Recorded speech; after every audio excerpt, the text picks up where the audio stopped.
이재용 삼성전자 부회장의 기소 여부를 판단할 검찰 수사심의위원회가 소집 전부터 공정성 논란이 일고 있습니다.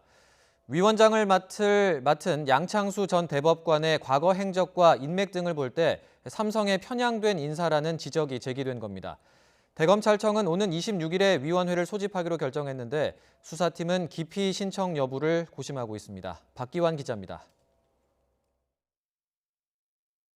검찰 수사심의위원회 양창수 위원장이 지난달 한 신문에 게재한 칼럼입니다.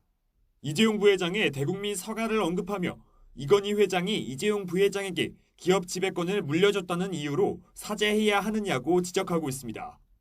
오히려 기업주가 원만한 승계 방도를 마련하는 게 지극히 자연스러운 일이라며 사실상 이 부회장을 두둔하기도 했습니다. 이 부회장 사건 심의를 위해 검찰 수사심의위를 소집하기로 결정된 뒤 양 위원장의 과거 행적과 인맥 등을 두고 논란이 커지고 있습니다. 양 위원장은 대법관으로 재직하던 지난 2009년 이건희 회장이 자녀에게 에버랜드 전환사채를 헐값에 팔았다는 의혹에 대해 무죄를 확정했습니다.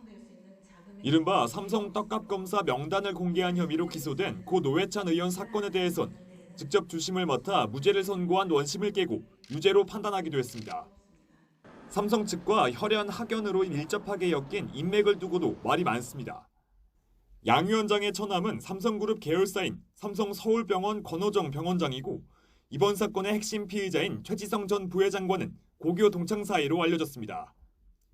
이 부회장 기소 여부를 판단할 수사심의위에 공정성 논란이 있는 이유입니다.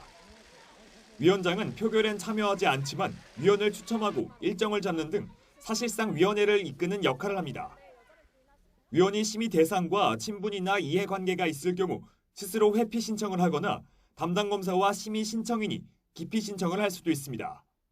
위원장이 공석이 되면 임시위원장을 뽑아 직무를 대행하게 됩니다. 양 위원장은 본인의 거취 등과 관련해 아직 별다른 언급을 내놓지 않고 있는 가운데 검찰도 섣불리 입장을 정하지 못하고 있습니다. 검찰 관계자는 선례가 거의 없는 데다 관련 규정도 구체적이지 않아 여론 등을 지켜보며 기피 여부를 신중히 검토하겠다고 밝혔습니다. 대검찰청은 오는 26일 수사심의위를 열기로 하고 이 부회장 측과 수사팀에 일정을 통보했습니다. 검찰은 수사심의위원회 소집 절차가 마무리된 뒤 구체적인 입장을 정할 것으로 전망되는 가운데 양창수 위원장이 자신을 둘러싼 공정성 논란에 대해 어떻게 대처할지도 관심입니다. YTN 박견입니다.